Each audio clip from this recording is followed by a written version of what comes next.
Ω Παναγιά μου, Δέσποινα,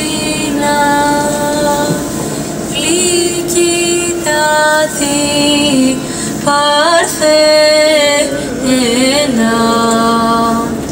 εις τον αγώνα της ζωής, βοήθαμε και εμένα, βοήθησε με Παναγνή, γλυκιά μου Παναγία,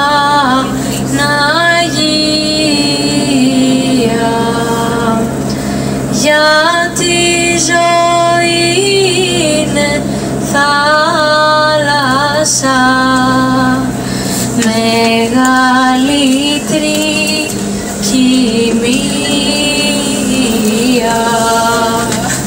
και ναυαγώσε βρίσκομαι μέσα στη βιοπάλη,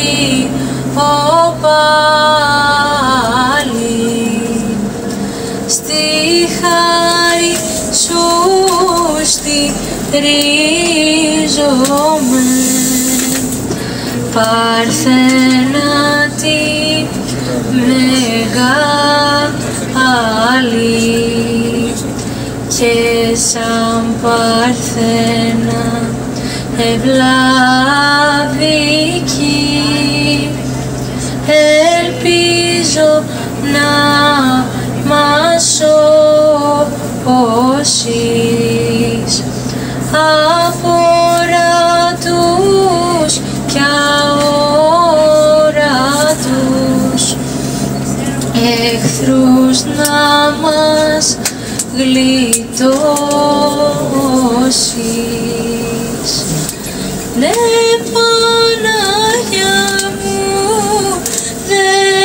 Δέσποινα, λύπη σου και σπλάχνη ήσουν και αφέση αμαρτιών, ζήτησα αυτό παιδί ήσουν να συγχωρέσει θέσματα και τα μαθή. Ιερά Μονή Παναγίας Οικοσυφήνισσας είναι ένα ιστορικό μοναστήρι με μεγάλη σημασία, καθώς αποτελεί την παλαιότερη ενεργεία μονή στην Ελλάδα και την Ευρώπη. Βρίσκεται σε υψόμετρο 750 μέτρα σε μια κατάφυτη με δένδρα περιοχή. Πάμπολες παραδόσεις αναφέρουν ότι ο Άγιος Γερμανός, που ασκήτευε στην Ιερά Μονή προδρόμου στον Ιορδάνη ποταμό, εγκατέλειψε την Παλαιστίνη και με όραμα που είδε από άγγελο εκ της Παρθένου ήρθε στη θέση Βίγλα του Παγκαίου το 518 μ.Χ. Αφού ολοκλήρωσε το πρώτο εκκλησάκι, ο Άγιος Γερμανός αναζήτησε στο δάσος ένα ξύλο κατάλληλο για να εικονίσει την Θεοτόκο, ως ένδειξη ευχαριστίας. Όταν το επεξεργάστηκε και το ετοίμασε, ξαφνικά το ξύλο ράγισε και ο Άγιος λυπήθηκε και σκέφτηκε να το αφήσει. Τότε ένα φοινικούν υπέρλαμπρο, δηλαδή κοκκινοπό φως, έλουσε το σκισμένο ξύλο και φάνηκε η Παναγία μας μαζί με τον Χριστό και μια φωνή ακούστηκε να του λέει «Παιδί μου, ήλπισε, εγώ είμαι εδώ». Και τη στιγμή εκείνη εντυπώθηκε η Παναγία πάνω στο ξύλο. Αυτό το φως έδωσε και το όνομα στην αχειροποίητο εικόνα «Εικόν Φήνισσα».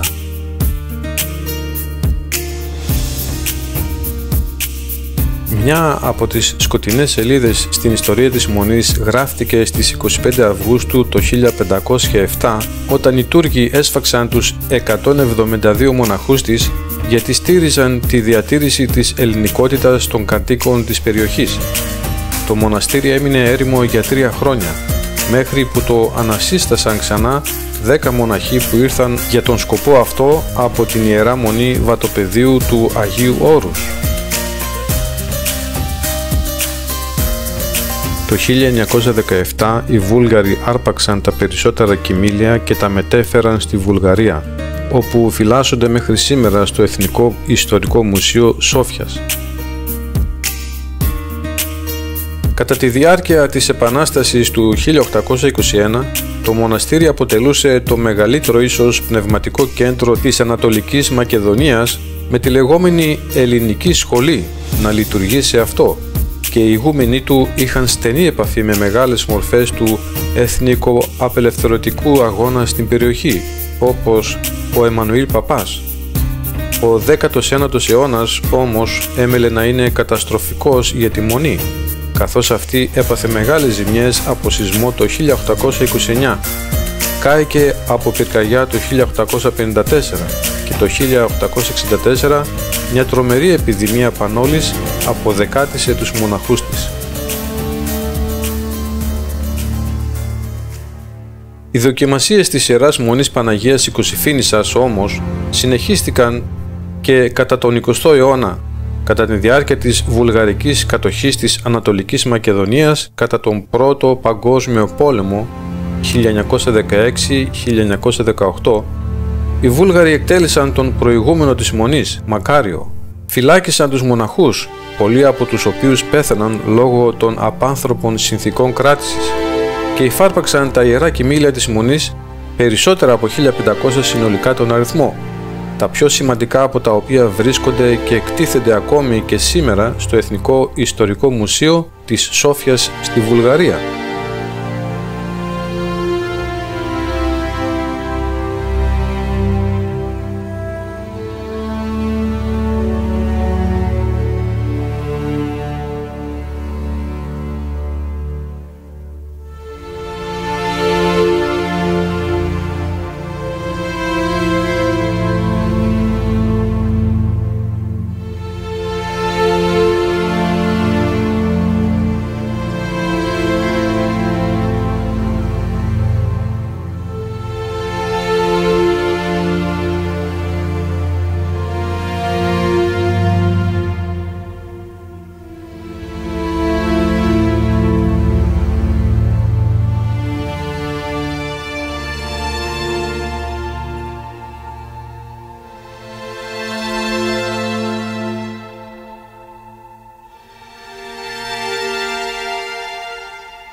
Ένα άλλο χαρακτηριστικό της Μονής είναι τα δύο κυπαρίσια που με θαυματουργό τρόπο μεγαλώνουν εδώ και πολλά χρόνια στη στέγη του ναού.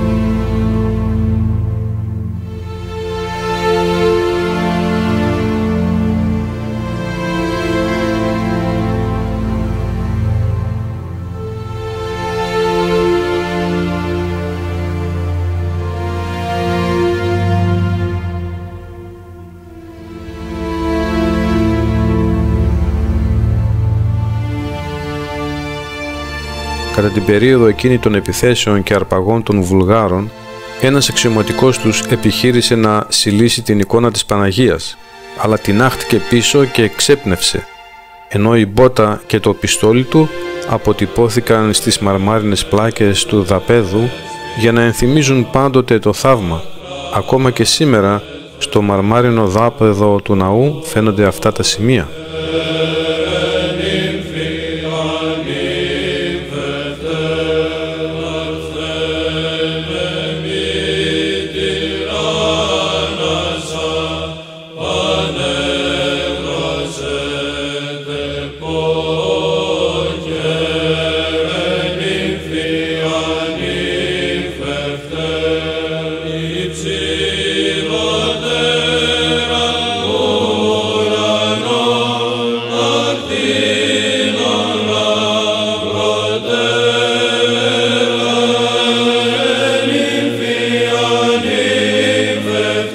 Σήμερα μπορούμε να προσκυνήσουμε την μοναδική αυτή εικόνα της Παναγίας η Κωσυφήνισσας στο εντυπωσιακό επίχρυσο ξυλόγλυπτο τέμπλο του Καθολικού της Μονής, το οποίο οι καλλιτέχνες έφτιαχναν επί 20 χρόνια. Χαρακτηριστικό της ιστορικότητας του μοναστηριού είναι το ιερό βήμα του, το οποίο είναι του 11ου αιώνα.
Μαρία Παρθένε, η πάντων χαρά, προφήτα, πρόδρομε και βαπτιστά, ταγμάτων πλειάδα, αγγέλων χωρί, στην Αγία Τριάδα, πρεσβεία θερμή. Για μας τους πεσμένους, για μας τους τύφλους, τους παγιδευμένους σε λάκκους χρυσούς, να ανοίξουν τα μάτια, να δούμε το φως, να γίνει κομμάτια ο Μέγας Εχθρός. Προφήτες, Απόστολοι, Ευαγγελίστες, ανάργυροι, μάρτυρες και ασκητές, Αγίων πλειάδα, όσιων χωρί, στην Αγία Τριάδα, πρεσβεία θερμή. Για μας τους χαμένους, για μας τους δείλους, τους παρασυρμένους σε λάθος χορούς, στο δρόμο να βγούμε που πάει στη ζωή, προτού νυχτωθούμε και ελπίδα χαθεί. Δεντρίτες, στυλίτες, αναχωρίτες, στρατιώτες, διδάσκαλοι, ομολογητές, μητέρων πλειάδα, πατέρων χωρί, στην Αγία Τριάδα, πρεσβεία θερμή. Ανοίξ' την καρδιά σου, εγώ είμαι εδώ, στα προβλήματά σου για να σου σταθώ. Στη νυχτιά στο σκοτάδι θα με φως και σημάδι, θα έρθω να σε βρω. Να σου πω μη φοβάσαι, μόνο πως πια δεν θα σε, σ' αγαπώ. Όλοι μαζί εμείς θα φτιάξουμε έναν κόσμο από αγάπη και ελπίδα. Με χρώματα ουράνια θα βάψουμε τη ζωή μας να αλλάξει σελίδα. Χέρια ψηλά θα ενώσουμε, οι καρδιές θα κερδίσουν τη μάχη. Με ένα φιλί θα ανταμώσουμε, μόναχα όπου υπάρχει αγάπη. Δώσ' μου τα όνειρά σου, ξέρω να σου πω, πως θα τα πετύχεις με ένα μυστικό. Φτάνει εσύ να πιστεύεις, πάντα να γυρεύεις μέσα στη ψυχή. Της αγάπης το θαύμα ξεπερνά κάθε τραύμα και πληγή. Όλοι μαζί εμείς θα φτιάξουμε έναν κόσμο από αγάπη και ελπίδα. Με χρώματα ουράνια θα φτιάξουμε τη ζωή μας να αλλάξει σελίδα.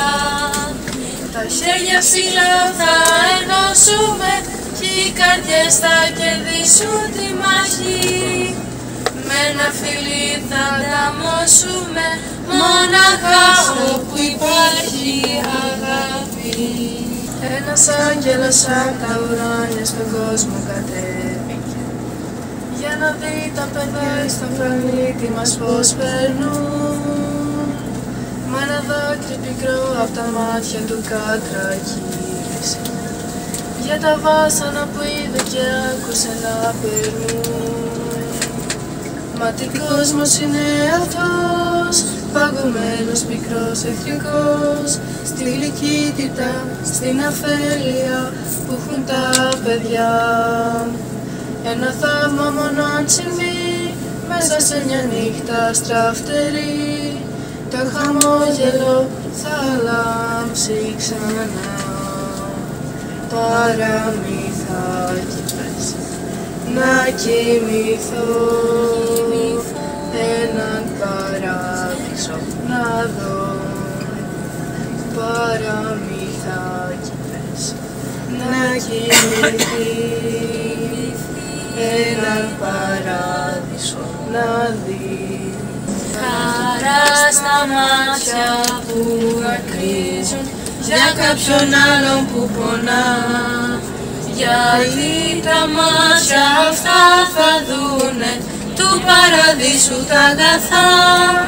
Γιατί τα μάτια αυτά θα δούνε του παραδείσου τα αγαθά. Χαρά στο στόμα όπου λέει λόγια παρήγορα γλυκά, γιατί το στόμα αυτό θα ψάλει με τους αγγέλους οσανά. Γιατί το στόμα αυτό θα ψάλει με τους αγγέλους οσανά. Χαρά στα χέρια όπου δίνουν μικρά παιδιά και ορφανά, γιατί τα χέρια αυτά θα γίνουν φτερά για να πετούν ψηλά. Γιατί τα χέρια αυτά θα γίνουν φτερά για να πετούν ψηλά. Χαρά στο σπίτι που ανοίγει την πόρτα στον περαστικό, γιατί η πόρτα αυτή ανοίγει στην Παναγιά και στο Χριστό. Γιατί η πόρτα αυτή ανοίγει στη Παναγιά και στο Χριστό. Πίσω από γραμμή που τρέχει είναι γραπηρή, πίσω από το Θεού την αγάπη είναι η ζωή. Πίσω τη λίγη προσευχή μας είναι η χαρά. Πίσω από το τάμα στον Άγιο η παρηγοριά. Αδερφέ μου, σε άκουσα πάλι τον άνεμο να ρωτάς. Ποιος να ξέρει στο βλέμμα του πίσω τι κρύβε Θεός για μας. Ποιος να ξέρει πως έχει μοιράσει τις μέρες μας της χαράς. Ποιος να ξέρει στο βλέμμα του πίσω τι κρύβε Θεός για μας. Πίσω απ' τη σιωπή του Πατέρα είναι η υπομονή. Πίσω απ' τη μεγάλη τη νίκη η επιμονή. Πίσω απ' το φιλί της μητέρας είναι η στοργή. Πίσω απ' την κρυφή μας ελπίδα, Θεέ μου, είσαι εσύ. Αν μπορείς την απάντηση δώσε που έρχεσαι και που πας. Ποιος να ξέρει στο βλέμμα του πίσω τι κρύβε Θεός για μας. Ποιος να ξέρει πως έχει μοιράσει τις μέρες μας της χαράς. Ποιος να ξέρει στο βλέμμα του πίσω τι κρύβε Θεός για μας. Μοιάζει η ζωή μας με το κύμα που κρύβει μέσα του μυστήρια και φουρτούνα φέρνει στη στιγμή όσο άστατη είναι η ζωή. Και φουρτούνα φέρνει στη στιγμή όσο άστατη είναι η ζωή. Δες τον Ιησού Χριστό με πίστη, είναι του Θεού ο μόνος Υιός. Δες τον Ιησού Χριστό με πίστη, είναι του Θεού ο μόνος Υιός. Ήρθε στη γη να μας λυτρώσει και τη χαρά σ' όλους να δώσει. Ναι, με τον Χριστό μες στη ψυχή, πόσο όμορφη είναι η ζωή. Ναι, με τον Χριστό μες στη ψυχή, πόσο όμορφη είναι η ζωή.